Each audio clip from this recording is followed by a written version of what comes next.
Olá pessoal, sejam todos e todas muito bem-vindos ao nosso canal. Na aula de hoje nós vamos ver a segunda parte do período joanino no Brasil. Se você não viu a primeira, acesse aqui no nosso card e uma ótima aula para todo mundo.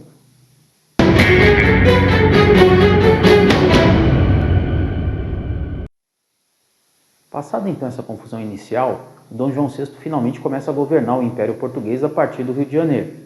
Ele tomou diversas atitudes nesse início de governo, muitas delas fundamentais e cobradas no Enem nos vestibulares de vocês. A primeira delas, para agradar o seu aliado internacional, o Dom João cria um acordo chamado de Tratado de Abertura dos Portos Brasileiros às Nações Amigas. Nações Amigas, pessoal, leia-se Inglaterra, Inglaterra, Inglaterra. Ou seja, os ingleses precisavam muito da matéria-prima brasileira para as suas indústrias. E antes desse acordo, o que acontecia? Portugal pegava essa matéria-prima aqui no Brasil, levava para a Europa e lá comercializava com a Inglaterra. Agora, com a abertura dos portos, os barcos ingleses poderiam vir direto ao Brasil pegar essas matérias-primas. Era muito mais lucrativo para eles. Segunda atitude, para agradar a elite interna do Brasil, o Dom João permite a instalação de indústrias aqui no nosso país. Só que aí tem um detalhe, né? Como os produtos ingleses estavam vindo aos montes para cá, com a abertura dos portos, poucas pessoas se arriscaram a fazer indústrias no Brasil. Seria muito difícil concorrer com as indústrias inglesas. Mas pelo menos ficou a situação, né? Enquanto o Brasil era apenas uma colônia de Portugal, nenhuma indústria poderia ser instalada aqui. A partir da chegada do Dom João VI, as indústrias poderiam ser instaladas. Se funcionou ou não funcionou, é uma outra situação. Mas foi o ponto fundamental, pessoal, o espaço urbano do Rio de Janeiro. Lembra que eu falei para vocês que o Dom João não tinha a menor noção do quanto de tempo ele iria ficar lá. Então ele pensou em fazer muitas coisas no lugar para que transformasse o Rio de Janeiro numa Lisboa da vida. Olha só algumas coisas que ele fez. Ele criou o Banco do Brasil, ele criou a Biblioteca Nacional, ele criou o Jardim Botânico, ele criou o Museu Nacional, ele criou a Imprensa Régia.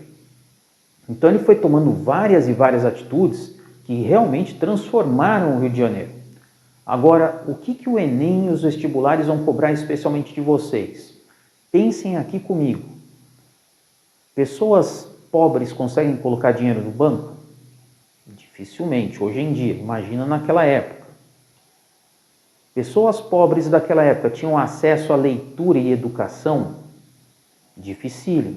Então, para que serviria um jornal ou uma biblioteca? As pessoas pobres tinham o hábito cultural de fazer passeios no Jardim Botânico ou no museu? Muito raramente. Resultado, gente, todas essas modificações feitas no Rio de Janeiro foram exclusivamente dedicadas à elite. O povo estava lá no morro, totalmente afastado desse processo. A participação popular foi mínima nessas mudanças todas trazidas pelo Dom João para a cidade do Rio de Janeiro. Por outro lado, então, essas atitudes aproximaram muito Dom João VI da elite carioca. Ele se sentiu muita vontade em governar o império a partir da ajuda desse pessoal. Dizem que quem não se sentia muita vontade no Rio de Janeiro era a Carlota Joaquina, a esposa dele, que detestava o calor, aquela coisa toda, né? Mas enfim, o Dom João governou tranquilamente o império. Agora, esse tranquilamente dura até 1812, quando o cenário internacional começa a modificar-se profundamente. Para vocês terem uma ideia, o Napoleão Bonaparte começa a perder batalhas lá na Europa. Em 1815, ele é definitivamente afastado do poder francês. A França não é mais uma ameaça a ninguém. Aí a elite portuguesa que ficou lá em Lisboa, especialmente a burguesia, cobra o retorno do Dom João a Portugal. Óbvio, né, pessoal? Eles tiveram um prejuízo enorme nessa história, porque a Inglaterra estava comercializando as matérias-primas brasileiras direto, não tinha mais essa elite como intermediário. O rei estava mais preocupado com o Brasil do que com Portugal. Então a elite portuguesa começou a pressionar demais para que o Dom João voltasse para lá. E o Dom João, não gostando nada dessa pressão, toma uma atitude bastante radical, digamos assim. ele eleva o Brasil à condição de Reino Unido a Portugal e Algarves. Olha a importância disso. Aliás, isso é bem cobrado em vestibular e Enem também, tá? O Brasil antes era uma mera colônia.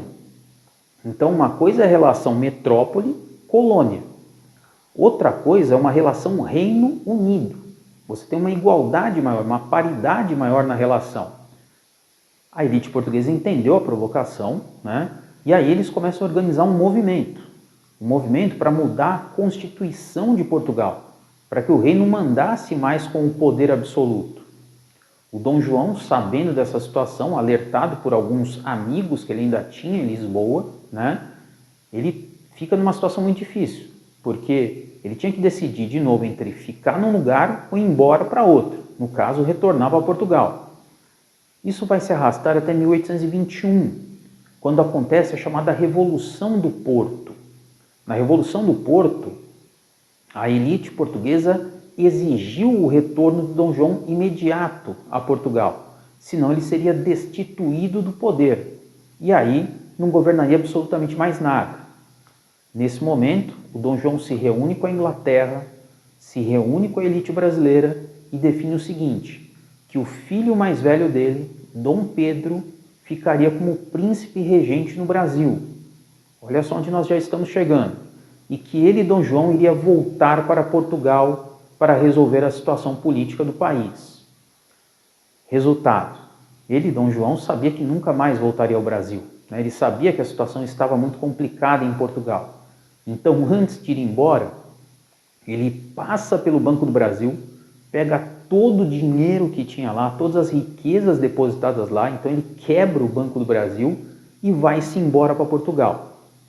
Termina aí, então, nesse momento, gente, o período joanino, ou seja, esse momento no qual a família real portuguesa ficou no Brasil. Ele durou de 1808 até 1821.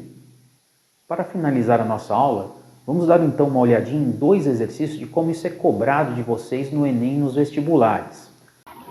Essa questão do Enem é bem interessante porque ela relaciona a vinda da família real portuguesa para o Brasil com o nosso processo de independência.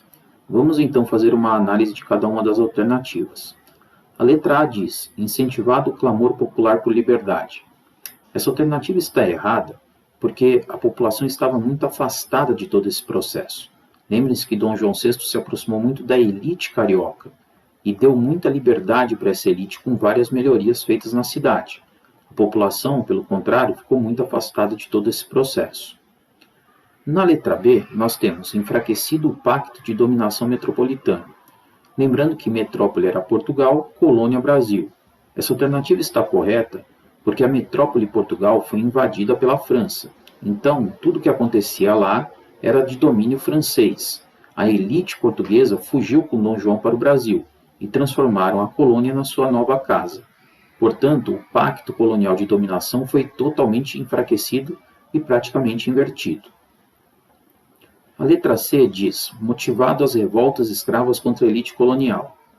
Pelo contrário, novamente voltamos para aquela situação de que a população mais pobre, mais humilde, não teve a sua voz ouvida nesse processo todo, e por isso não teve nenhum tipo de participação na revolta ou nas revoltas escravas com relação à elite colonial. A letra D, obtido o apoio do grupo constitucionalista português. Isso é exatamente o contrário, pessoal. O grupo constitucionalista português exige a volta de Dom João VI para Portugal. É aquele momento que o Dom João coloca o Brasil na condição de Reino Unido a Portugal e Algarves. E o grupo constitucionalista português é o grupo que ficou lá e que queria a volta, o retorno imediato de Dom João VI. Letra E. Provocados os movimentos separatistas das províncias. Isso só vai acontecer muito mais para frente, durante o final do governo de Dom Pedro I e a entrada de Dom Pedro II no poder, no período regencial.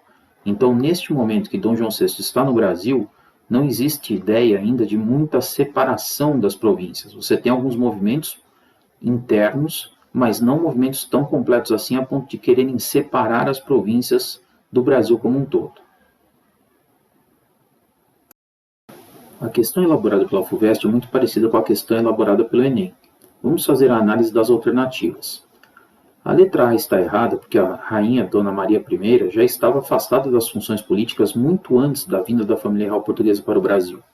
Dom João VI já era o príncipe regente e comandava toda a parte política e de decisões importantes do país. A letra B está errada também porque os portugueses não lutaram nem contra a França nem contra a Inglaterra. Eles fizeram aquele acordo que nós explicamos na primeira parte dessa aula. A letra C também está errada, porque o comércio britânico não precisava necessariamente da vinda do Dom João VI para cá ou para qualquer outro lugar para conseguir isenções alfandegárias. A letra D também está errada, porque não houve inversão entre monarcas e vice-reis. Pelo contrário, Dom João VI era o legítimo herdeiro do trono português, com o afastamento da rainha Dona Maria I, e ele é quem estava tomando as decisões para o país dele. A alternativa E é a correta. Novamente lembramos aquela situação. Portugal é a metrópole, o Brasil é a colônia. Só que a partir do momento que a família real portuguesa vem para o Brasil e se instala aqui, inverte-se a situação, porque eles dão muito mais atenção para o lugar onde eles estavam morando do que para o país que tinha ficado para trás sob o domínio francês. Então é isso, pessoal. Espero que vocês tenham gostado. Qualquer dúvida deixem nos comentários. Um grande abraço e até a próxima aula. Tchau, tchau.